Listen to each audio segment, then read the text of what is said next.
You're listening to Dear Strategy, where we answer all of your questions on product and business strategy. And now, here's your host, Bob Caparelli. Welcome to another episode of Dear Strategy, where we answer all of your questions about product and business strategy. Real questions from real people in real companies, just like yours. Welcome back, strategy creators, to the second part of our three-part series on career questions. So as I explained in last week's episode, we have a good backlog of questions, and several of them had to do with specific career questions about evaluating career choices in this strategy realm. And so I thought I would put those together and make a three-part series. Last week was the first of those. So if you haven't listened to that episode, go back and check out episode 71. But this is the second one.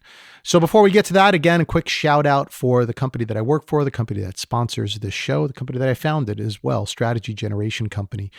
So we provide strategy training, strategy coaching for companies large and small in all different sizes and industries. And basically, if you go out to our website at strategygeneration.com, you can check out some of the programs that we have to offer.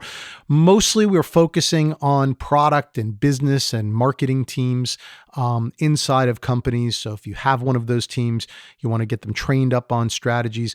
Our programs not only allow people to understand the process of developing strategies, but also, and more importantly, actually helps them to develop them. So they come out of the program with an actual strategy for their product or business or market that they're responsible for. So it's a really great program. Hopefully you'll go out and give that a quick look. Again, strategygeneration.com.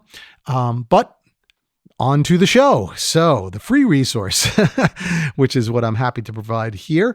And we'll get to today's question. Again, second in a three-part series on career questions. This question is, Dear Strategy, how do I evaluate a job opportunity that moves me from SaaS products to on-premise products, but is one of the CEO's initiatives? Okay, so let's go ahead and first get some definitions straight. When we talk about SaaS products, this is a term that's used in the software world, and it stands for software as a service. So what that essentially refers to is when people are selling software on some type of a recurring subscription basis, right? And you saw this transition happen some years ago, those of us who've been around for a little while, when we would buy software on a floppy disk. Yes, I've been around that long. And then it moved to DVDs and CDs. But either way, you'd go and buy a prepackaged software program, and then you would use it, and then it would be upgraded at some point in the future, and you'd go and buy the next CD version of that and install it, and it would replace the previous version that you had. So that was kind of software as a tangible product almost, right? I mean, you could argue that it was part tangible and part non-tangible, but for the most part, you went and bought it and installed it. And that's the way that things went. Then as the internet got more powerful and, people's routers got more powerful, and you can kind of take advantage of very fast upload and download speeds, software as a service became more and more popular, where instead of going and buying a physical software product, you would essentially be using a product that is hosted on the cloud somewhere. So typically software as a service products are, sold as some type of recurring subscription model. So you're always accessing some software on the cloud. And that way it's always updated with the latest versions, the latest, bug fixes, the latest features, whatever else. I mean, you're not typically hosting it on your computer. It's being hosted somewhere else and you're just using that software. So what this does for software companies, of course, it gives them a predictable recurring revenue model, which is really nice, right? From a subscription standpoint. What it does for the user is it always gives them access to the latest and greatest piece of software. There are some limitations, I would say, because you do have to have access to the internet and things like that to be able to take advantage of most SaaS products. But for the most part, that's what the differences are. Now, when you get into what this person is calling on-premise products, sometimes it's called on-premises or on-premises software. That really refers more to that shrink-wrapped, tangible software product that I was talking about before. Typically something that's installed on the user's premises, right? So it's something that would be installed on their site. Not as opposed to in the cloud, like a SaaS product would be used. Now, just for the purposes of being able to genericize this question a little bit, I'm going to get out of the software world and kind of compare the SaaS products to tangible products, right? Because a lot of people are not going to be, deciding between this particular career choice, SaaS versus on-premises software. They might be thinking more of software or SaaS products versus tangible products. And so I want to address the question from that standpoint if I can. So here's what I would say about that. First of all, tangible products are not going away. I get that they're not sexy. I get that they're not, the thing that seems to be the growth engines in most companies. And that's probably not true everywhere. But you get the idea. It's not the sexy stuff, but they're definitely not going away anytime soon. And some of the best products and most profitable products in the world are in fact tangible products. You probably have one in your pocket right now, right?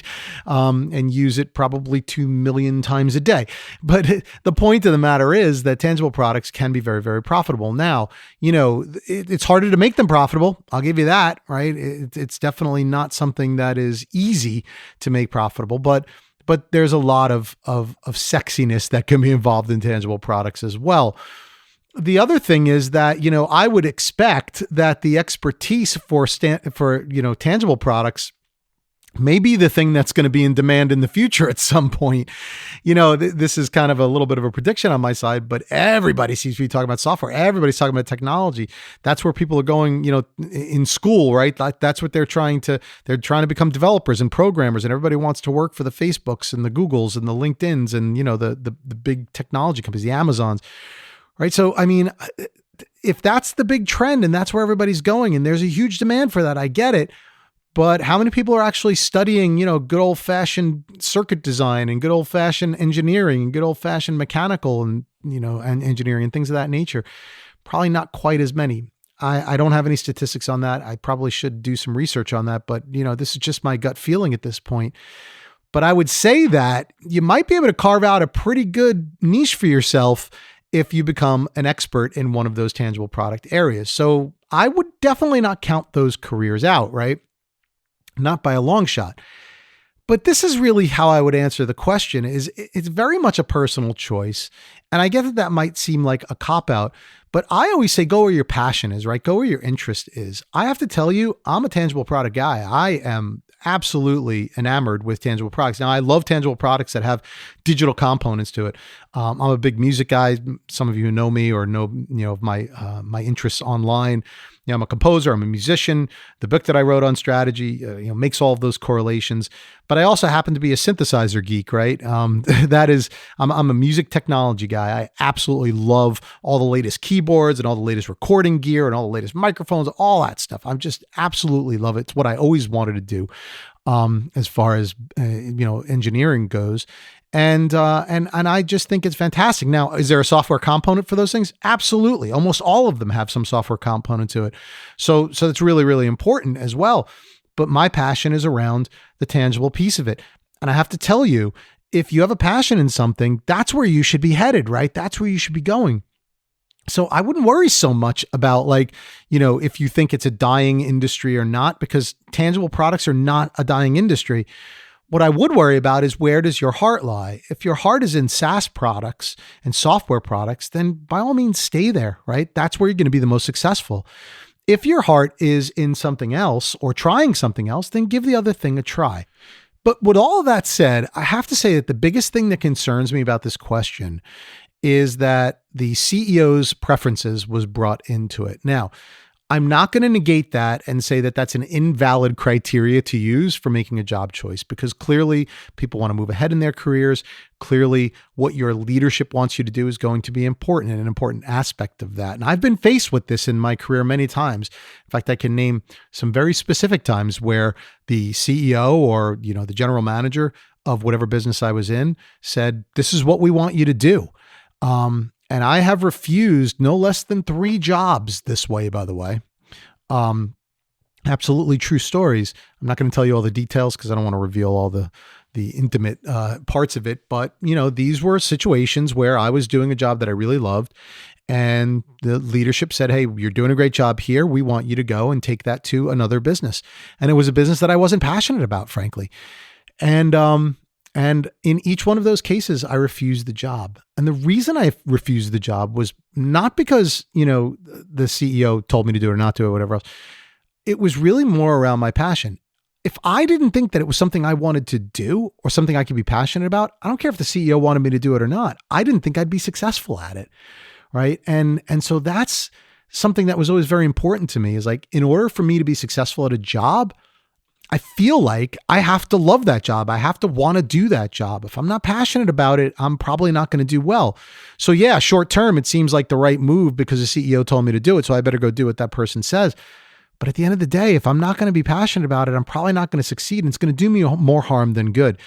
And again, I made that decision 3 times in my career and it never steered me wrong, right? I always was upfront about why, right? And tell them, hey, it's just not something I'm passionate about. I would love to be able to, contribute to the company. I just don't think that's the best place for me to contribute.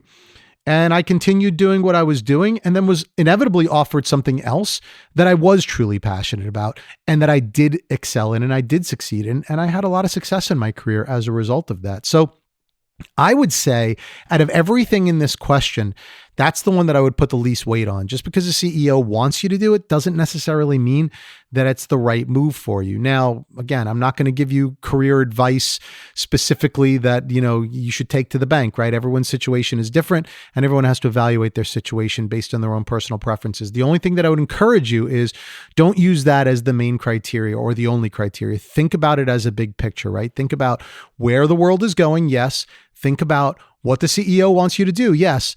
But more than anything, think about what you want to do and what you could be passionate about, what you think you could be successful at because of that passion.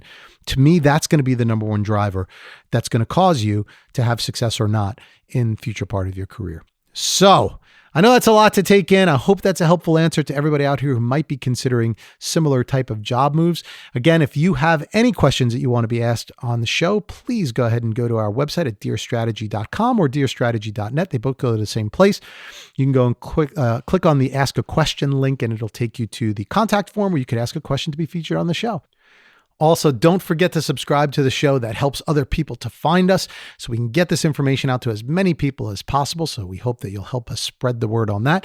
And finally, don't forget to go and visit our sponsor at strategygeneration.com if you're interested in any of the workshops that we can deliver, any of the resources that we offer, and helping you to develop your own product marketing and business strategies.